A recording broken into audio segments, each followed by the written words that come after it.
Nourrir la joie, est-ce que ça vous tente? Bonjour, je suis Chantal Moisan, coach, thérapeute et formatrice.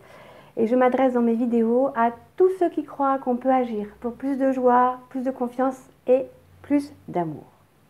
Et dans cet objectif, je ne peux pas faire l'impasse d'un ouvrage que j'estime assez essentiel, d'une voix à entendre et à lire. C'est celle d'un de nos philosophes, Frédéric Lenoir, que vous connaissez peut-être déjà, mais j'ai un plaisir de nouveau vous en parler. Frédéric Lenoir a écrit La puissance de la joie, un ouvrage délicieux. Donc si vous ne le connaissez pas encore, c'est vraiment un de nos philosophes qui a décidé de rendre la philosophie accessible à tout le monde, et il le fait très bien. Vous l'avez peut-être entendu dans des émissions, il co-anime une émission sur France Culture qui s'appelle Les Racines du ciel. Il a écrit une vingtaine d'ouvrages, plus que ça même. En tout cas, bon, c'est vraiment quelqu'un qui est très intéressant à suivre. Et ce qui me touche particulièrement chez lui, c'est qu'il n'est pas seulement philosophe, cet homme-là. Il ne sait pas que dans la tête, il est aussi chercheur, il est sociologue, il va sur le terrain. Et ce qu'il nous raconte, son chemin s'inscrit vraiment dans une expérience personnelle, concrète. Et moi, j'adore ça, les gens qui allient la théorie, la pensée, à la confrontation avec la réalité du terrain. Et ça, il le fait. Comme on dit, il a mouillé sa chemise. Et donc, dans cet ouvrage, La puissance de la joie, qu'est-ce qu'on va trouver?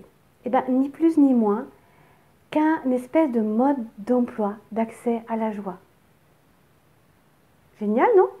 Donc, vous trouverez la description d'autres titres qu'il a écrits que je trouve particulièrement intéressants sous la vidéo. Donc, alors, La puissance de la joie, qu'est-ce qu'on va trouver dans cet ouvrage? Il a choisi de faire son propos en 7 chapitres, qui sont en fait 7 points clés d'accès à la joie. Alors, il commence par quoi? Il commence par nous aider à distinguer la joie, le plaisir, le bonheur. Comment lui il voit les nuances entre ça. Puis il vient dans le chapitre 2 référer aux réflexions des philosophes qui ont un peu fondé cette recherche sur c'est quoi la joie, ceux qui ont osé écrire dessus, et qui sont notamment Spinoza, Nietzsche et Bergson, plus près de nous dans le temps. Et il nous rend ces philosophes accessibles. C'est toujours intéressant ça. Ensuite, dans le 3e chapitre, là où vraiment je le rejoins complètement, c'est commencer à rentrer concrètement. Qu'est-ce qu'on fait pour laisser fleurir la joie, la laisser émerger?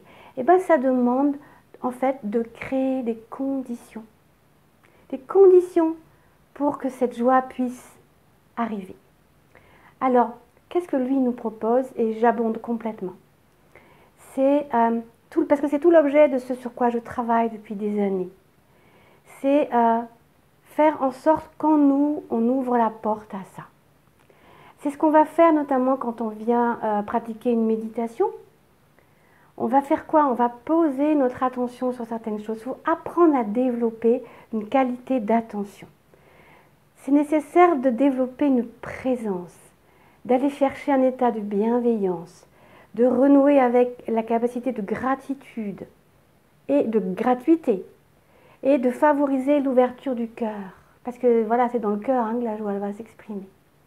Et il nous rappelle aussi à la nécessité de la persévérance dans l'effort, et puis bien entendu, fondamentalement, l'apprentissage d'une certaine forme de lâcher prise.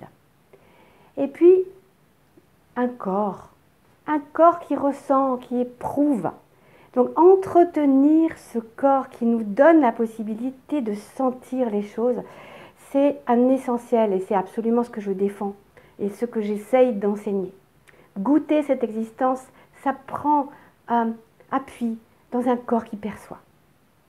Dans le chapitre 4, il évoque quoi? Il évoque la nécessité de devenir soi. Qu'est-ce qui se passe quand on grandit? Quand on grandit, on va souvent se conformer aux attentes des parents, des enseignants, de la société. On a besoin de s'inscrire dans ce tissu social. Et puis souvent, voilà, pour faire ça, on va, comme moi je l'ai fait, comme d'autres l'ont fait, peut-être vous. Des fois, on va se perdre en chemin. On va se perdre parce qu'on veut correspondre à quelque chose.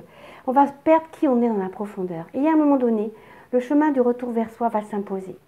Alors on va le faire comment? On peut le faire Ouais, il peut le faire plus ou moins agréablement. Pour moi, pour ceux qui me connaissent, ça a pris la forme d'un craquage, d'une dépression, parce que j'étais trop éloignée de moi.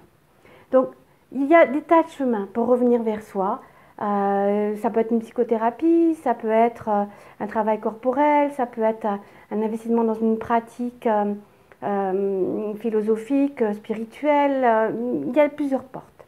En tout cas, il faut revenir vers ce que Jung appelle cette démarche d'individuation. Retrouver qui on est soi en tant qu'individu. Et une fois qu'on a refait la paix avec qui on est dans la profondeur, qu'on s'est retrouvé soi, qu'est-ce qu'on fait? Ben, c'est ce qu'il nous présente dans le chapitre 5. Là, on peut revenir et retourner vers le monde avec un autre état de soi. Parce que fondamentalement, en tant qu'humain, ben, on a envie de contribuer, on a envie d'aider, on a envie d'être utile, on a envie d'être au service d'eux. Ça donne un sens à notre vie.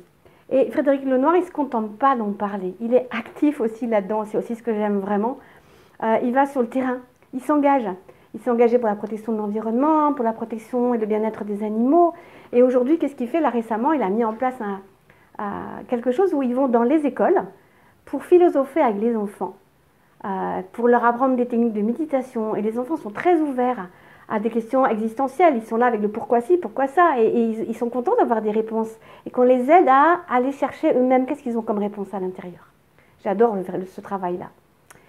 Donc, dans le chapitre 6, qu'est-ce qu'il va venir aborder? Il va venir aborder la notion un petit peu plus haute de ce qu'on appelle la joie parfaite.